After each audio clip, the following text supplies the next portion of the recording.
નમસ્કાર મિત્રો, વર્લ્ડ ઇનબોક્સમાં આપ સૌનું સ્વાગત. તાજેતરમાં ઓમ બિરલાની 17મી લોકસભાના સ્પીકર એટલે કે અધ્યક્ષ પદે નિમણૂક થઈ. તેઓ લોકસભાના 17મી લોકસભાના સ્પીકર અધ્યક્ષ પદે નિમાયા છે. તેવા ઓમ બિરલા 17મી લોકસભામાં રાજસ્થાનના કોટાથી સાંસદ તરીકે ચૂંટાયેલા છે. આપણે તેમના અંગત જીવન વિશે વાત કરીએ તો તેમનો જન્મ 23 નવેમ્બર 1962 ના રોજ રાજસ્થાનના કોટા ખાતે થયો હતો. તેમની રાજકીય કારકિર્દી આપણે વિશે વાત કરીએ તો તેઓએ વધુ કામ છે તે વિદ્યાર્થી ક્ષેત્રે એટલે કે ભારતીય જનતા યુવા મોરચા માટે કરેલું છે. સૌપ્રથમ વર્ષ 2003માં તેઓ રાજસ્થાન વિધાનસભામાં ધારાસભ્ય તરીકે ચૂંટાયા હતા. 2008માં તેઓ ફરી રાજસ્થાન વિધાનસભામાં સભ્ય તરીકે ચૂંટાયા અને 16મી અને 17મી લોકસભામાં તેઓ લોકસભામાં સાંસદ તરીકે ચૂંટણી જીતેલા છે.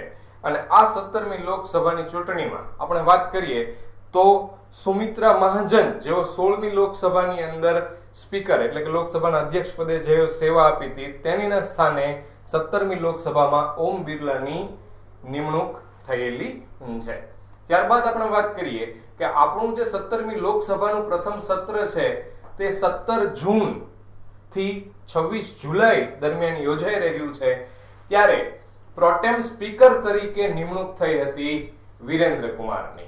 મધ્યપ્રદેશના ત્રિકમગઢથી તેઓ 17મી લોકસભામાં સાંસદ તરીકે ચૂંટાઈને આવેલા છે. એક ફેક્ટ છે તેને આપણે ખાસ યાદ કરવો પડશે અને આ પદ શું છે તેના વિશે પણ આપણે માહિતી મેળવવી પડશે. વિરેન્દ્ર કુમાર કે જેઓ 16મી લોકસભામાં નરેન્દ્ર મોદી સરકારમાં રાજ્ય કક્ષાના મંત્રી પદે પણ તેઓએ સેવા આપેલી હતી અને તેઓ 7 ટર્મથી ચૂંટાઈ રહ્યા છે એટલે કે સાંસદ તરીકે ચૂંટાઈ રહ્યા છે. તો આ પ્રોટેમ સ્પીકરનું પદ શું છે તો કે નવી લોકસભાની રચના થયા પછી પ્રથમ બેઠકમાં ગૃહના સંચાલન માટે રાષ્ટ્રપતિ ગૃહના સભ્યોમાંથી જ કોઈ પણ એક વરિષ્ઠ સભ્યની પ્રોટેમ સ્પીકર તરીકે નિમણૂક કરે છે. તો આપણે વાત કરી કે ભાઈ 17મી લોકસભાની ચૂંટણી પૂરી થઈ, 17મી લોકસભાની શરૂઆત થઈ, તેની પ્રથમ બેઠકનું સંચાલન કરવાનું હોય એટલા માટે આ પ્રોટેમ સ્પીકરનું પદ અસ્તિત્વમાં આવતું હોય છે. એટલે આપણે પ્રથમ બેઠકનું સંચાલનની જવાબદારી કોને સોંપી હતી તો કે વિરેન્દ્ર કુમારને. પણ અહીં આપણે ખાસ યાદ રાખવાનું છે કે લોકસભા અધ્યક્ષની એટલે કે સ્પીકરની જેવું નિમણૂક થાય એટલે પ્રોટેમ સ્પીકરનું પદ છે તેનો આપોઆપ અંત આવી જતો હોય છે. જેમ કે આપણે ઓમ બિરલાની નિમણૂક થઈ એટલે વિરેન્દ્ર કુમારનો પ્રોટેમ સ્પીકરનું પદ પૂર્ણ થઈ ગયું. જેમ કે આપણે વાત કરીએ તો 16મી લોકસભાની ચૂંટણીની અંદર જ્યારે પ્રોટેમ સ્પીકરની જેમણે જવાબદારી નિભાવી હતી તેઓ હતા કમલનાથ અને જેવી સુમિત્રા મહાજનની અધ્યક્ષ પદે નિમણૂક થઈ એટલે આ પ્રોટેમ સ્પીકરનું પદ છે તે પૂર્ણ થઈ જતું હોય છે. તે એક થોડા સમય માટેની જ વ્યવસ્થા છે.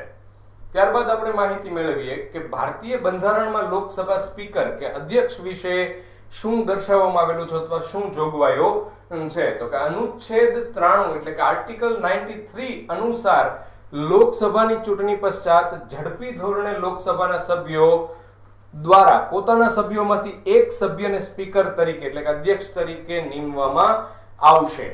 જેમ આપણા જે સભ્યો છે લોકસભાના કુલ 543 સભ્યોની સભ્ય સંખ્યા હોય છે. એક બેઠક ઉપર આ વખતે ચૂંટણી થઈ હતી નહીં, જે વેલ્લોર બેઠક હતી એટલે કે 542 સભ્યો હતા જે એક પછી એની પેટા ચૂંટણી થશે તે જે બેઠક બાકી રહી છે તે પણ એટલે કે આ સભ્યોમાંથી એક સભ્યને સ્પીકર તરીકે નિમણૂક કરવામાં આવતી હોય છે. સ્પીકર અધ્યક્ષ જે આપણે કહીએ છીએ તે લોકસભાના અધ્યક્ષે અધ્યક્ષ તરીકે શપથ લેવાના હોતા નથી, પરંતુ એક સામાન્ય સંસદ સભ્ય તરીકે જ તેઓ શપથ લેવાના હોય છે જે દરેક સંસદ સભ્યો શપથ લેવાના રહેતા હોય છે. તે માટે રાષ્ટ્રપતિ દ્વારા નિમાયેલ કોઈ વ્યક્તિ સમક્ષ સંસદ સભ્યો શપથ લેતા હોય છે. જેમ કે આપણે વાત કરીએ એમ કે પ્રોટેમ સ્પીકરનું પદ અસ્તિત્વમાં આવે એટલે કે વિરેન્દ્ર કુમાર હોય જેની પ્રથમ બેઠક થાય ત્યારે દરેક સંસદ સભ્ય તરીકે શપથ લે એટલે સામાન્ય તરીકે શપથ લેતો હોય. આપણે પરીક્ષામાં ઘણી બધી વખત પૂછાતું હોય છે તેમ છતાં અત્યારે કરંટનો મુદ્દો પણ છે,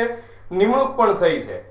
ત્યારે આગામી પરીક્ષાઓની અંદર પ્રશ્ન થઈ શકે છે કે લોકસભાના અધ્યક્ષ એટલે કે સ્પીકર કોની સમક્ષ શપથ લે છે અથવા તેઓને કોણ શપથ લેવડાવે છે. તો આપણે ખાસ યાદ રાખવાનું તેઓએ કોઈની સમક્ષ શપથ લેવાના હોતા નથી. આ જ રીતે આપણે આગળ વાત કરીએ કે લોકસભા અધ્યક્ષ સ્પીકરનું કાર્ય શું હોય છે તો કે સ્પીકરનું મુખ્ય કાર્ય લોકસભાની કામગીરીનું સંચાલન કરવાનું હોય છે. તેઓ લોકસભામાં સંબંધિત સભ્યોને પ્રસ્તાવ રજૂ કરવાની મંજૂરી આપે છે. જો કોઈ ખરડા એટલે કે બિલ ઉપર વિચાર ચાલી રહ્યો હોય તો તે ખરડા પર ચર્ચા છે તેને સ્થગિત કરાવી શકે છે, એટલે કે બંધ કરાવી શકે છે કે આની ઉપર હવે આજે ચર્ચા આપણે નહીં કરીએ, અથવા તો તે લોકસભાના સભ્યોને ભાષણ દેવાની મંજૂરી આપી શકે છે. આવા ભાષણોનો ક્રમ અને સમય પણ લોકસભા અધ્યક્ષ નક્કી કરતા હોય છે. એવી જ રીતે આપણે વાત કરીએ કે લોકસભાના અધ્યક્ષ છે તેઓ સંસદીય સમિતિના અધ્યક્ષની નિમણૂક કરે છે. લોકસભાની નિયમ સમિતિ છે અને જે અન્ય સમિતિઓ છે તેવી વગેરે સમિતિઓની અધ્યક્ષતા પણ લોકસભા અધ્યક્ષ કરતા હોય છે. રાષ્ટ્રપતિએ ઉપરાષ્ટ્રપતિને સંબોધીને કરેલા રાજીનામાની જાણ ઉપરાષ્ટ્રપતિએ સૌપ્રથમ લોકસભા અધ્યક્ષને કરવાની હોય છે. જે જૂની તૈયારી કરી રહેલા તે મિત્રોને ખ્યાલ હશે, પણ નવા વિદ્યાર્થીઓ માટે આપણે વાત કરીએ કે રાષ્ટ્રપતિએ તેના સમય પહેલા જો રાજીનામું આપવું હોય તો તેને કોને સંબોધીને રાજીનામું આપવાનું હોય છે, તો કે ઉપરાષ્ટ્રપતિને. અને ઉપરાષ્ટ્રપતિને તેના સમયગાળા પહેલા રાજીનામું આપવું હોય તો તેઓ કોને સંબોધીને રાજીનામું આપતા હોય છે, તો કે રાષ્ટ્રપતિને. તો રાષ્ટ્રપતિ જ્યારે ઉપરાષ્ટ્રપતિને સંબોધીને રાજીનામું આપે છે તે જાણ સૌપ્રથમ ઉપરાષ્ટ્રપતિએ લોકસભા અધ્યક્ષને કરવાની રહે છે. લોકસભામાં રજૂ થયેલો ખરડો નાણાં ખરડો છે કે નહીં તે નક્કી કરવાની સત્તા પણ લોકસભા અધ્યક્ષની છે. એટલે કે નાણાં ખરડો જ્યારે આપણા સંસદના નીચલા ગૃહ લોકસભામાંથી સંસદના ઉપલા ગૃહ રાજ્યસભામાં જાય ત્યારે તે નાણાં ખરડો છે કે નહીં તે નક્કી કરવાની સત્તા પણ લોકસભા અધ્યક્ષની છે. રાજ્યસભાને આ બાબતે સત્તા મળેલી નથી અને જો 14 દિવસમાં પસાર ન થાય તો તેને પસાર થયેલો પણ માની લેવામાં આવે છે આ નાણાં ખરડાને. અને આવી જ રીતે લોકસભાનો અધ્યક્ષનો જે નિર્ણય છે તેને પણ આપણે અંતિમ માનીએ છીએ.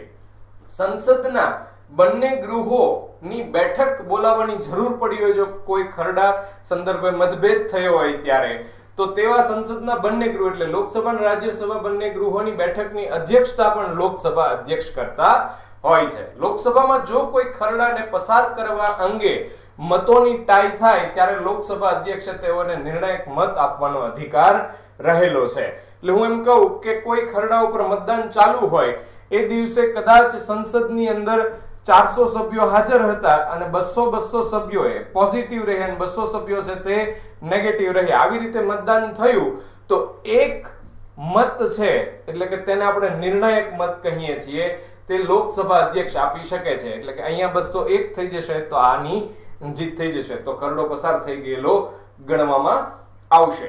હવે આપણે એમ કહીએ કે સામાન્ય સંજોગોમાં લોકસભા અધ્યક્ષને મત આપવાનો અધિકાર રહેતો નથી. જ્યારે મતની ટાઈ થઈ હોય તેવા સંજોગોમાં જ લોકસભા અધ્યક્ષ નિર્ણાયક મત આપી શકે છે. લોકસભા અધ્યક્ષનો કાર્યકાળ કેટલો હોય છે, તો કે લોકસભાની મુદ્દત જેટલો હોય છે. તેમ છતાંય જો લોકસભા ભંગ થઈ હોય તેવા કિસ્સામાં નવી લોકસભાની પ્રથમ બેઠક સુધી લોકસભા અધ્યક્ષ તેઓ પોતાના પદ પર બન્યા રહે છે. આપણા ભારતની અંદર એમ કહીએ તો અંદાજિત 8 વખત લોકસભાનો ભંગ થયેલો. લોકસભાનો જે સમયગાળો છે 5 વર્ષ, તેની પહેલા તેનો ભંગ કઈ રીતે થાય તો કે ભાઈ વડાપ્રધાન છે તે વડાપ્રધાન રાષ્ટ્રપતિને સલાહ આપતા હોય છે કે ભાઈ આ લોકસભા ભંગ કરવાની જરૂર છે અને રાષ્ટ્રપતિ લોકસભાનો ભંગ કરે છે 5 વર્ષ પહેલા.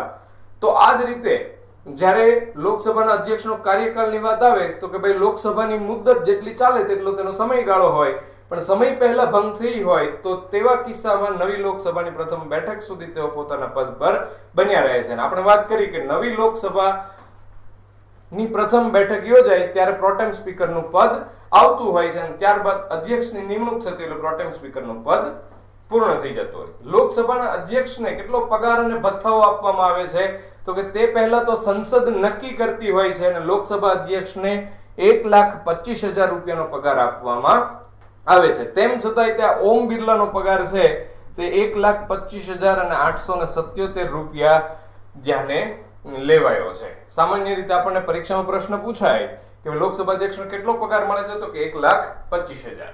લોકસભાના અધ્યક્ષના હોદ્દાનું મહત્વ વિશે આપણે થોડી ચર્ચા કરીએ તો લોકસભા અધ્યક્ષ છે તેઓ લોકસભાના પ્રતિનિધિ હોવાના કારણે સંસદીય બાબતોમાં તેઓના નિર્ણયને અંતિમ માનવામાં આવે છે. ગૃહમાં સંચાલનની વ્યવસ્થા પણ લોકસભા અધ્યક્ષ પાસે હોવાથી જે કોઈ પણ ખરડા પસાર થતા હોય વગેરે કામકાજની અંદર બંધારણનું અર્થઘટન કે કામકાજના નિયમો વગેરે બાબતોમાં અધ્યક્ષનો નિર્ણય છે તેને આખરી માનવામાં આવે છે.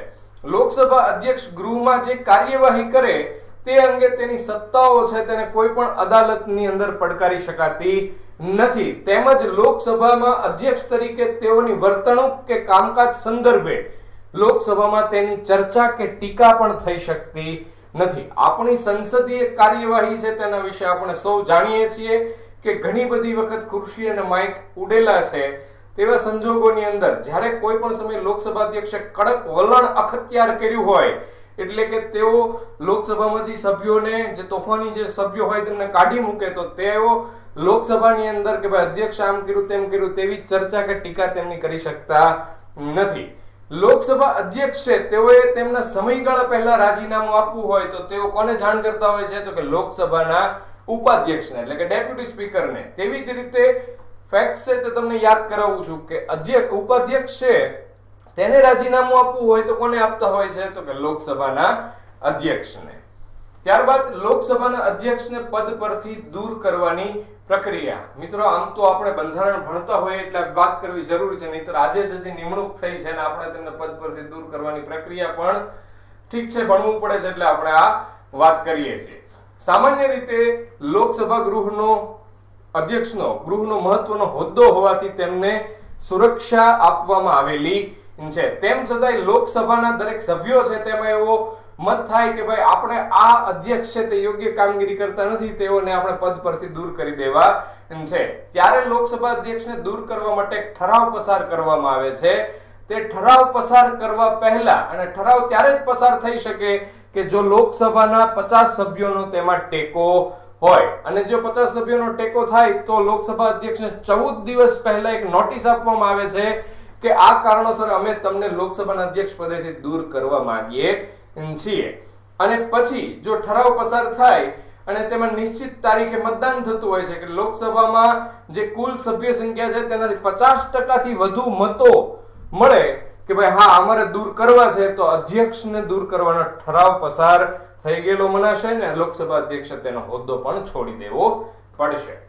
લોકસભા અધ્યક્ષને પદ પરથી દૂર કરવાની કાર્યવાહી ચાલુ હોય તે સમયે લોકસભાના અધ્યક્ષ તે ગૃહની અધ્યક્ષતા કરી શકતા નથી, પણ ચોક્કસ ધોરણે તેઓ ગૃહમાં એક સંસદ સભ્ય તરીકે કાર્યવાહીમાં તેઓ ભાગ લઈ શકતા હોય. અધ્યક્ષ હોવા છતાં પણ તેમના ઉપર જ્યારે આ પ્રક્રિયા શરૂ હોય પદ પરથી દૂર કરવાની ત્યારે તેઓ ગૃહની કાર્યવાહીમાં ભાગ લઈ શકે પણ અધ્યક્ષતા કરી શકે નહીં. તો આ એક મુદ્દો આજે નિમણૂક થઈ છે તો તમને આગામી સ્પર્ધાત્મક પરીક્ષાઓમાં ઉપયોગી નીવડશે તેવી આશા સાથે. Thank you.